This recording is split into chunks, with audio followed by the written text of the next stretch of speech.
Hello students, welcome to my YouTube channel brain wave centre. ये lecture आपका BSc fifth semester के math का syllabus जो है आपका game theory and number theory उस टॉपिक पे होने वाला है। इसमें हम गेम थियरी के कुछ मोस्ट इम्पॉर्टेंट जो डेफिनेशंस आते हैं एग्ज़ाम में 10 to 20 या 15 मार्क्स के पूछ लिए जाते हैं, तो उन पे हम बात करेंगे। ये जितने भी इस वीडियो में जितने भी मैंने डेफिनेशन लिए हैं वो काफ़ी मोस्ट इम्पॉर्टेंट है, यानी कि या तो किसी भी पेपर में सभी की सभी डेफिनेशन ही पूछ लिए जाते हैं। जैसे 2 मार्क्स में 5 मार्क्स में बहुत सारे डेफिनेशन का कलेक्शन दे के पूछ लिया जाता है। 5 मार्क्स में कि 2-3 दे देगा, कहेगा किसका डेफिनेशन लिखिए, तो वो आपका 5 मार्क्स में हो जाता है। अगर एक केवल दिया जाएगा हेडिंग आपका और उसका कहेगा डेफिनेशन लिखने के लिए, तो वो आपका कैसा हो जाएगा, वो आपका हो जाएगा 2 मार्क्स में। तो चलिए चलते देखते हैं। पहला तो डेफिनेशन ही आपका जो चैप्टर है नास इक्विलिब्रियम, इसका डेफिनेशन ही पूछ लिया जाता है एग्जाम में। तो देखिए इसको कैसे आप लिख सकते हैं। नास इक्विलिब्रियम इज अ सिचुएशन होता है इन अ गेम में। नास इक्विलिब्रियम क्या होता है? एक सिचुएशन होता है किसी भी गेम में वेयर जहाँ पर each player chooses a strategy, जहाँ पर प्रत्येक प्लेयर क्या करते हैं, स्ट्रैटेजी को चूज करते हैं। And no player can improve their outcome, और कोई भी ऐसा प्लेयर नहीं होगा जो कि ये अपना आउटकम इम्प्रूव कर सकेगा by changing their strategy alone. केवल अकेले ही अपने स्ट्रैटेजी को चेंज करके वो अपने आउटकम को क्या इम्प्रूव नहीं कर सकेगा। वाइल जबकि अदर जो प्लेयर होते हैं वो देयर अनचेंज्ड, यानी कि वो अनचेंज्ड, उनकी जो स्ट्रैटेजी होती है वो अनचेंज्ड ही होती है। ये छोटी सी डेफिनेशन आपकी 2 मार्क्स में पूछ ली जाती है एग्ज़ाम में और काफ़ी मोस्ट इम्पॉर्टेंट है। मैं तो कहूँगी इस लेक्चर में जितने भी डेफिनेशन है 7 से 8 डेफिनेशन है, सभी के सभी डेफिनेशन आप लोग तुरंत के तुरंत याद कर लीजिएगा, क्योंकि ये सभी डेफिनेशन पूछे ही जाएंगे एग्ज़ाम में 100%। ये मोस्ट इम्पॉर्टेंट डेफिनेशन है। तो आई होप क्लियर हो गया होगा। अब देखिए अगला जो है आपका, ये देखिए एग्जाम्पल है।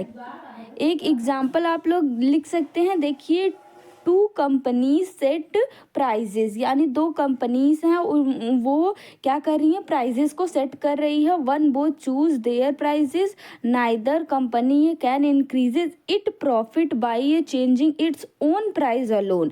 केवल एक क्या है, कंपनी है, वो अकेले ही अपने प्रॉफिट के इंक्रीज यानी कि स्ट्रैटेजी को इंक्रीज या चेंज करके प्रॉफिट नहीं कमा सकता है। तो वही कह रहा है कि ये क्या हो जाएगा, दिस सिचुएशन इज नास इक्विलिब्रियम। तो ये सिचुएशन कैसी कहलाएगी, नास इक्विलिब्रियम। अब आपका देखिए सेकंड क्या है आपका, फर्स्ट देखिए ये क्या है, स्ट्रैटेजी है। स्ट्रैटेजी का डेफिनेशन क्या होता है, a strategy in game theory, कोई भी स्ट्रैटेजी जो गेम थियरी की होती है, is a complete plan of action of a player, किसी भी प्लेयर की कंप्लीट प्लान ऑफ एक्शन होती है, will follow during the game के दौरान जो वो फॉलो करता है। इट टेल, ये बताता है what a player will do in every possible situation, की प्रत्येक पॉसिबल सिचुएशन में प्लेयर क्या करेगा, ये इसको बताता है। स्ट्रैटेजी इसको बता। अब देखिए स्ट्रैटेजी जो होती है वो 2 टाइप्स की होती है। फर्स्ट स्ट्रैटेजी क्या होती है, प्योर स्ट्रैटेजी, एंड सेकेंड क्या होती है, मिक्स्ड स्ट्रैटेजी। तो प्योर स्ट्रैटेजी की भी डेफिनेशन पूछी जाती है एग्जाम में।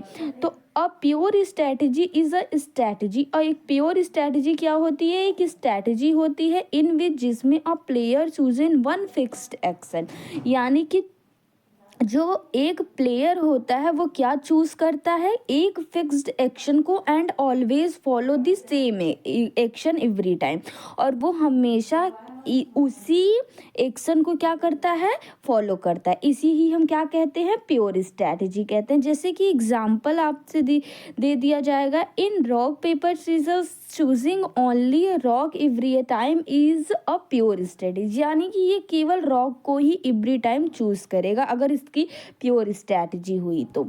अब देखिए आपका जो है इसमें है आपका मिक्स्ड स्ट्रैटेजी। सेकंड क्या था, मिक्स स्ट्रैटेजी। तो डेफिनेशन आपका क्या हो जाएगा, अब mix strategy is a strategy, एक स्ट्रैटेजी होती है इन विच जिसमें a player chooses different action with certain probability.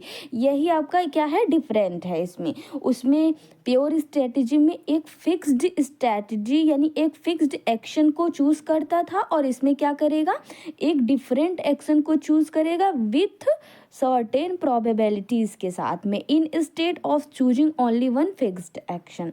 ये आपकी हो गई मिक्स स्ट्रैटेजी। देखिए अब इसमें है इन रॉक पेपर, ये देखिए एग्जांपल है इसमें कि इन रॉक पेपर सीजर एक अ प्लेयर में चूजेस, देखिए फर्स्ट प्रोबेबिलिटी क्या हो जाएगी, रॉक, अगर रॉक लेगा वो विथ प्रोबेबिलिटी 1/3 एंड पेपर लेगा तो 1/3, और वो लेगा तो सभी में प्रोबेबिलिटी किसकी हो जाएगी, 1/3 की हो जाएगी। यहाँ पर देखिए ये भी मोस्ट इम्पॉर्टेंट है, जीरो सम गेम किसे कहते हैं, तो उसका देखिए अ गेम, एक गेम इन विच जिसमें one player gain is exactly equal to the other player loss, यानी कि total gain plus total loss is equal to किसके हो जाएगा, जीरो को हो जाएगा।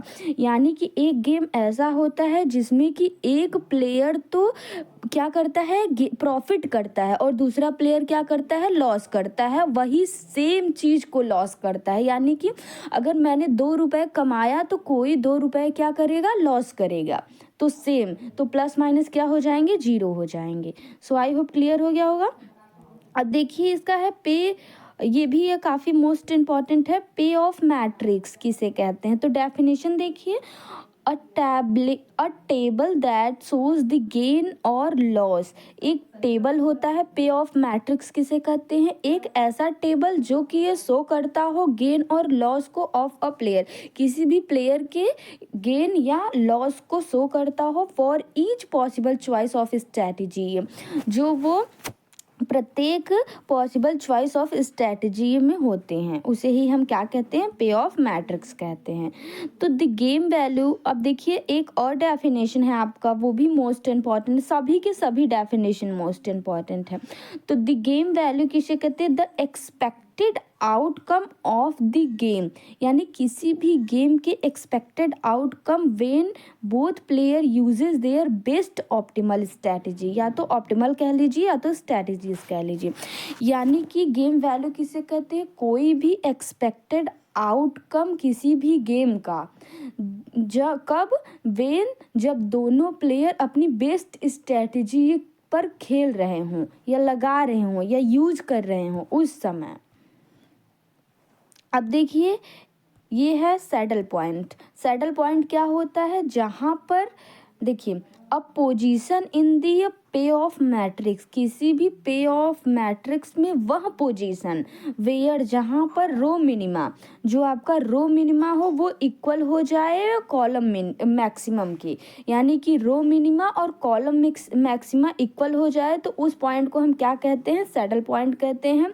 यदि सैडल पॉइंट एग्जिस्ट करेगा तो गेम कैसा हो जाएगा, प्योर स्ट्रैटेजी सॉल्यूशन हो जाएगा, गेम के पास में एक प्योर स्ट्रैटेजी सॉल्यूशन हो जाएगा। अब देखिए ये भी पूछा गया है कि ये general rule of dominance, dominance property आप लोगों ने पढ़ी होगी, गेम थियरी में है, इससे क्वेश्चंस भी एग्जाम में आते हैं। तो if all the elements of one row are greater than or equal to the corresponding elements of other row, यानी कि यदि किसी एक रो के सभी एलिमेंट दूसरे रो से या तो ग्रेटर हो या तो इक्वल हो, देन तब the superior row dominate the other row, तो जो रो हमारा होगा सुपेरियर रो क्या हो जाएगा, वो डोमिनेट हो जाएगा अदर रो से, and the dominated row can be eliminated, और डोमिनेटेड रो क्या हो जाएगा, एलिमिनेट हो जाएगा, यानी कि निग्लेक्ट हो जाएगा। सिमिलरली इसी प्रकार if the all elements of column, देखिए यहाँ से सिमिलरली ये if all elements of one column are less than or equal to the element of an other column, then तब the column is dominated and dominated column can be removed. तो इसी को हम क्या कहते हैं, जनरल रूल ऑफ डोमिनेंस कहते हैं। अब देखिए एक और है आपका डेफिनेशन, इसको क्या कहेंगे, 2% जीरो सम। अभी तो ऊपर हमने देखा कि जीरो सम गेम किसे कहते हैं, अब 2% जीरो सम गेम किसे कहते हैं।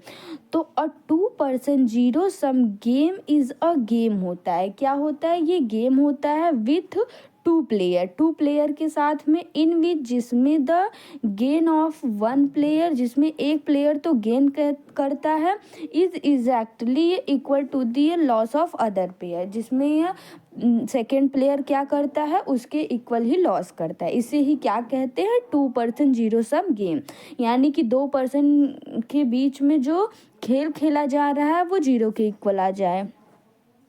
तो आई होप आप सभी को क्लियर हो गया होगा, इतना ही बस डेफिनेशन था और ये काफ़ी मोस्ट आपके डेफिनेशन है। आई होप आप सभी लोगों ने समझ लिया होगा कि हमें याद रखना है कि नहीं रखना है। अगर आप लोगों ने चैनल को सब्सक्राइब नहीं किया है तो ऐसी वीडियो पाने के लिए आप सब्सक्राइब कर दीजिए, क्योंकि ये मैं रोज़ के रोज़ अगर इम्पॉर्टेंट वीडियो आप लोगों के लिए प्रोवाइड करूँगी तो आपको सबसे पहले नोटिफिकेशन मिल जाएगी, ताकि आपका कोई भी इम्पॉर्टेंट लेक्चर छूटने ना पाए। इसीलिए चैनल को सब्सक्राइब कर लीजिए और वीडियो पसंद आई हो तो लाइक कीजिए, और अगली वीडियो किस टॉपिक पे चाहिए उसको कमेंट बॉक्स में कमेंट कीजिए, मैं ज़रूर प्रोवाइड करूँगी। तो थैंक यू सो मच।